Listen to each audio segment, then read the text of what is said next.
What's up, world? I'm Cameron McKinney, and this is Pop Culture Spotlight, a podcast about the movie Dune Part 2.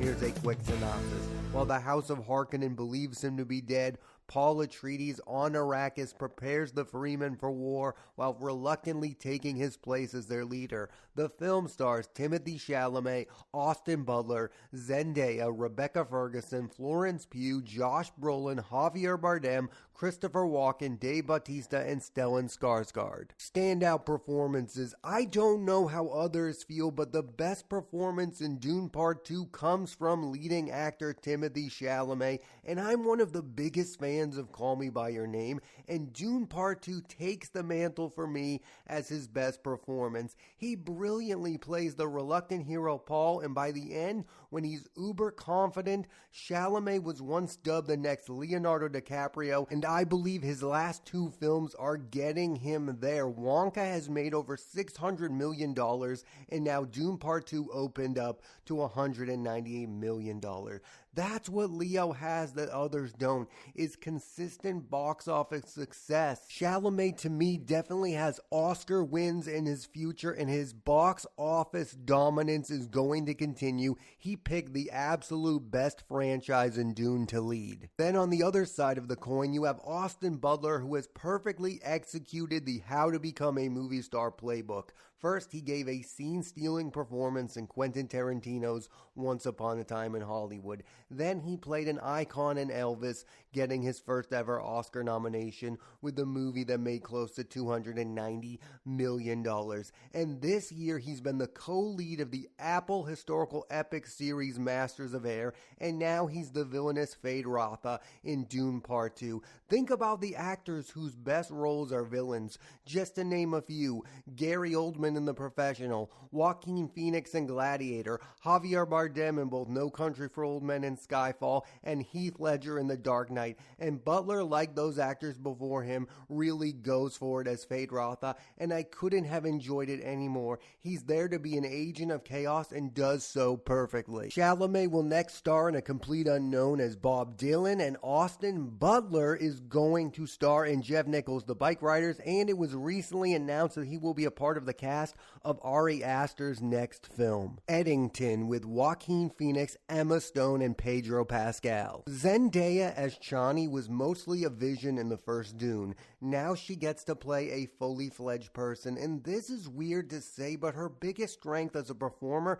is her facial expressions. You can just look at her and tell what her character is feeling, and that seems like something most actors are capable of doing. I just feel like no one does it better than Zendaya. She doesn't need a ton of dialogue to convey what the character is feeling, and that may be why she's a natural fit for director Denis Villenuve, who recently said that he hates dialogue. And finally, Florence Pugh has become a star in recent years, and her last two film roles sees her in supporting roles with not a ton of screen time. I fully understand wanting to work with the likes of Christopher Nolan and Denis Villenuve, but I am someone who wants to see her in leading roles because she has that it star factor, and you can see it in this movie and in Oppenheimer. I just want to see more of it. Zendaya's next film is Luca Guadagnino's Challengers, and hopefully she'll soon be appearing in season 3 of Euphoria. And as for Florence Pugh, she will be appearing in the Marvel film Thunderbolts and We Live in Time with Andrew Garfield. Denis Villeneuve has really solidified his standing as one of the best directors of science fiction. His filmography includes 2016's Arrival, which has one of the best twists of all time, 2017's Blade Runner 2049, a worthy sequel to the classic, and the two Dune movies. And what these films all have in common is the brilliant world building. They are all well shot and the settings feel as real as they possibly can. He's also chosen the right movie stars to lead these films. Amy Adams with Arrival, Ryan Gosling with Blade Runner 2049, and now Timothe Chalamet with the Dune franchise. Great filmmakers: Stanley Kubrick, Steven Spielberg, George Lucas, Christopher Nolan, Alex Garland, Ridley Scott, James Cameron, Alfonso Cuarón. thrive in the sci-fi genre, and Denis is right up there with all of them. And of course, with Denis, you can even go further than the sci-fi genre. He's also the man behind Sicario and Prisoners. I mean, there are people out there who believe that Denis Villeneuve is the best director working today. I personally still feel like it's Christopher Nolan, but I understand the argument. This guy is having massive success, which you can't deny. I also want to shout out cinematographer Greg Fraser, who has shot Rogue One, Dune, The Batman, The Creator, and now Dune Part 2. Him and Hoyte van Hoytema, who shot Oppenheimer, have become the best DPs working today, and they're the reasons I love Denis Villeneuve and Christopher Nolan movies, because those films are shot so well. Yes, they have great acting. Yes, they have great stories. Yes, they feel epic, but those movies look brilliant. And most movies, that's why I have issues with Marvel movies right now. They are not shot well. They look bad. They look like CGI garbage. That's not the case with Oppenheimer, and that's certainly not the case with Dune Part 2. I also believe Fraser should have won an Oscar for The Batman. He won an Oscar for Dune Part 1, I understand that. The Batman is one of the best shot movies of modern time. I'll be honest with you, I did not love the first Dune film. I'm way higher on Part 2. When you look at the history of franchise movie making, that isn't that surprising. You have Star Wars, The Empire Strikes Back, The Lord of the Rings, The Two Towers, The Dark Knight, and X-Men Days of Future Past. These second installments of franchises get to be bigger and epic in scale without having to develop origin stories and characters, because that work was done in the first movie. Also, the second movies also have a great villain. I mean, The Dark Knight introduces Heath Ledger's Joker, and Dune Part 2 introduces Austin Butler's Fade Rotha. Like, they save the big bad for the second movie on purpose. I believe this is the formula that most franchise movie making should take. The sequels should be bigger, they should be more epic, and the villain should be out of this world with a great acting performance. This next statement might be the most obvious statement of all time, but movies with great heroes need great villains, and that's what Dune Part 2 has. It has Paul, and it has Fade Rotha. I mean, that's why Skyfall is the best Bond movie to me, because it has Daniel Craig and it has Javier Bardem. Superhero movies that work for me are the ones that have both a great hero and a great villain. The ones that lack are the ones that don't have a great villain. And Dune Part 2 is a great movie because it has both of those things. It has the great hero that you're rooting for, and then it has the great villain that you're being entertained by. Box office. As of right now, Dune Part 2 is the highest grossing film of 2024. It's made $369 million. It's going to surpass the first film by a lot, and a lot of that has to do with the fact that the first film came out during the pandemic. I also think this movie has star power, Zendaya plus Butler and Pugh to go along with Timothe Chalamet. And there's also a surprise movie star in there who I don't really want to mention. I haven't even talked about. Rebecca Ferguson is in this movie. She has a fan base. One of the things I like most about the success of Dune Part 2 is that it is proving that star power still matters. The star power of Timothe Chalamet is getting people to go to the movie theaters to see this movie. The star power of Zendaya, the star power of Austin Butler and Florence Pugh. Their star power matters.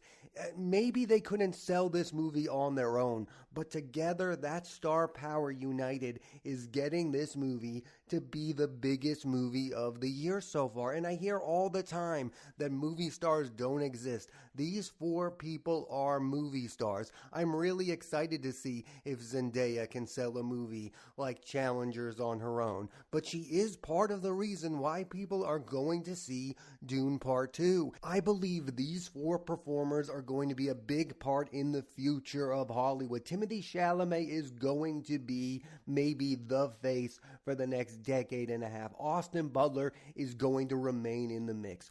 Florence Pugh is going to be in the mix, and Zendaya, I believe, is going to be in the mix. Oscar chances. The first Dune film won cinematography among other awards. My big question about Part 2 is, will it get any acting nominations? And I personally believe Timothe Chalamet should get his second Oscar nomination for Dune Part 2. I still think it's insane that he hasn't gotten a nomination since Call Me By Your Name. I think he should have been nominated for Little Women. I believe he should have been in consideration for Beautiful Boy and Bones and All. I also want to put it on record on this podcast that I believe Austin Butler will get his second career Oscar nomination for his performance in Dune Part 2 as Fade Rotha. The Academy loves to vote for villains. They nominated, and Heath Ledger won his Oscar for playing the Joker. Joaquin Phoenix was nominated for an Oscar for what he did in Gladiator.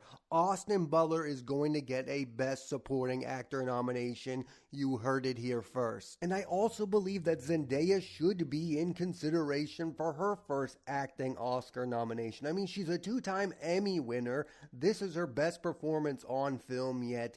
Get Zendaya an Oscar nomination ASAP. Personally, I do believe she should have been nominated for her work in Malcolm and Marie. Yes, that movie may be flawed. I loved it, but her work in it was fantastic. It's time for Zendaya to get an Academy Award nomination. The big snub of the first Dune film was that Denis Villenuve was not nominated for Best Director. This will not happen for Dune Part 2. My prediction is he will be nominated. Will he win the award? That's impossible to tell, but I am sure that Denis Villenuve will at some point win Best Director. Yeah, you can say that the Academy probably still has a bias against franchise filmmaking, but they did give one to Peter Jackson for Return of the King, although that was the final Lord of the Rings film. Will Denis Villeneuve have to wait for the final Dune film? And that gets us to the future of this franchise. It appears as though a third Dune movie based on the book Dune Messiah is in the works,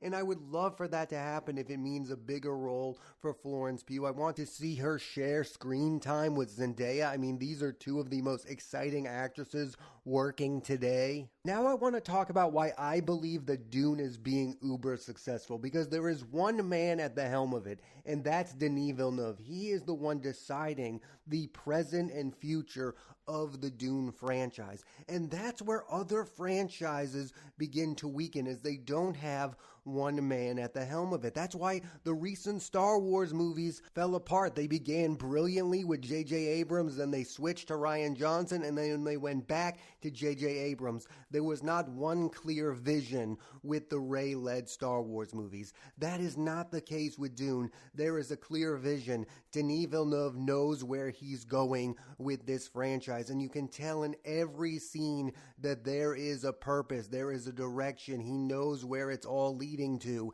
That has not been the case with most studio movies recently. Yes, I understand it when most people hate sequels because they feel too much like the original, but I feel like what's happening with Hollywood nowadays is that sequels don't even feel related to original films, and I'm thinking of one in particular.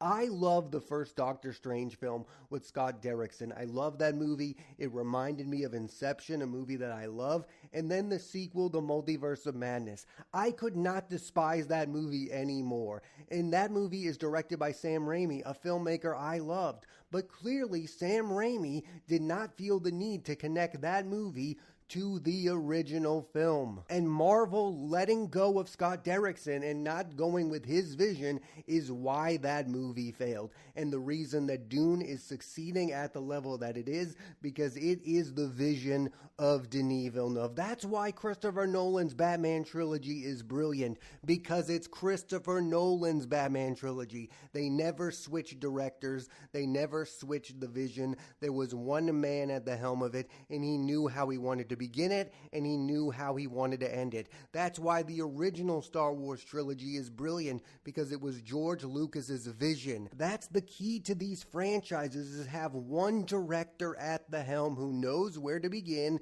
and knows the middle and knows how to end it. And I believe Denis Villeneuve knows where he's going with this. If you have any pause for Denis Villenuve on how he's going to end this. You shouldn't, because this man has a plan. And I'll also bring this up because I think it's important. He also clearly has passion for the subject matter. I feel like way too many directors out there are directing franchise movies because they believe that's the next step in their career. Yes, I understand that, wanting to make a big payday to make a Marvel movie, but that's not how you should be going about it. You should make a franchise movie that you care about. Denis Villeneuve clearly cares about the Dune movies. So there was one thing that Dune did that annoyed a lot of people at the time, and that was break the story into two parts, because that was something that was happening in YA franchises that were annoying people. Twilight did that. Harry Potter did that. They broke the final installments into two movies. The Hunger Games did that. So I understood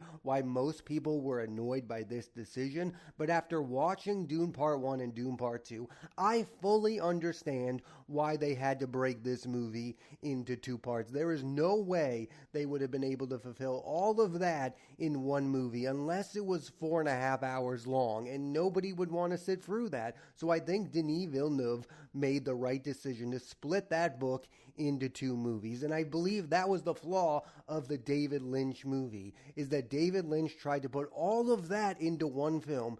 Dune is too much for one movie. I know people look at the Part 1 and Part 2 as a cash grab, and it's clearly that as well. I mean, Warner Brothers is the big winner in all of this, with this being two parts, because Part 1 made money, and now Part 2 is making even more money. Yes, they are winning the money game, but I also think the strategy of splitting the two books into two movies was the right choice. One thing that I find really interesting with the success of this movie is I now believe that there's like a healthy debate about what is better, this or Star Wars. And Dune, the book, was written before Star Wars came out, but Star Wars took over the zeitgeist way before Dune, obviously, and the success of those films led by George Lucas. I'm not going to pick a favorite. Clearly, I love Star Wars more than I love Dune, but that's because I was a kid when the Star Wars prequels came out, and I'm big into the Star Wars sequels, the prequels, and all of Star Wars. Star Wars is always going to be my number one, but what Dune and Dune Part 2 have done is quite an achievement here. The fact that they're even in the conversation for the best sci-fi franchise. I mean, I believe the three biggest science fiction franchises of all time are Star Wars, now Dune, and then you have the Alien franchise. Those are the three biggies when you talk about science fiction genres. Yes, I know there are people out there who will say it has to be Avatar in the mix. Sorry, I don't care about Avatar the way you do. I know those movies make a boatload of money, but they're nobody's favorite movies. I believe the three gold standards for science fiction franchises are, again, Star Wars, Dune, and the Alien films. And I think you can say that even without knowing how Denis Villeneuve is going to end this franchise, because Dune Part 2 is that good, everyone. It's that good of a movie. It's already in that Star Wars and Alien conversation. I'll end the podcast on this. I'm always interested to see what a success of a movie like this does for the careers of the people involved. What does the next 10 years of Timothe Chalamet look like? I believe that the Bob Dylan movie is going to be a success. I think he could get his first Oscar win for that movie if he pulls off that performance. But I also think his box office success is going to continue, especially if he continues to work with filmmakers the caliber of Denis Villeneuve. Like, I want to see Timothe Chalamet re-team with Christopher Nolan. He had a bit part in Interstellar. I would love to see him be the lead of a Christopher Nolan movie. I want to see him work with a Ridley Scott and Martin Scorsese. As for Austin Butler, you can be annoyed about the Elvis voice all you want. This guy is going to be a top 10 actor in the next year or so, because I believe that Bike Riders is going to come out, and that's going to be at least a critical hit. I've already heard people have seen that movie. It's going to be good. And then the Ari Aster movie, who knows what that's going to be like. This guy is emerging as a massive star. I already talked about this earlier, but we're going to see if Dune Part 2 has any effect on the box office success of Challengers. Now Zendaya is going to lead her own movie. If that movie makes $100 million at the box office, I will now view her as a movie star. I already view her as a great actress, but if that movie makes $100 million, now she's in the conversation as a legit movie star. And then you have Florence Pugh, who had a hit movie in Don't Worry Darling, even though it was flawed. She's been in Marvel movies. She's now been in movies directed by Christopher Nolan and Denis Villenuve. The future for her, of course, looks really bright. And finally, Denis Villenuve has to be in the conversation with Christopher Nolan as the two most powerful directors in all of Hollywood. These two can now make whatever kind of movies they want to make. I know he's going to make Dune Messiah, but after that, what is he going to make? There's rumors that he's going to make a Cleopatra movie with Zendaya. I would love to see it. Dune Part 2 has solidified him as a must-see filmmaker. Thanks for listening to this edition of Pop Culture Spotlight. I'm Cameron McKinney, and there'll be a new episode of the podcast every Thursday on Apple Podcast. I highly recommend you check out Dune Part 2. Next week on the podcast, I'm talking about Spaceman, starring Adam Sandler. So tune into that and please rate, review, and subscribe.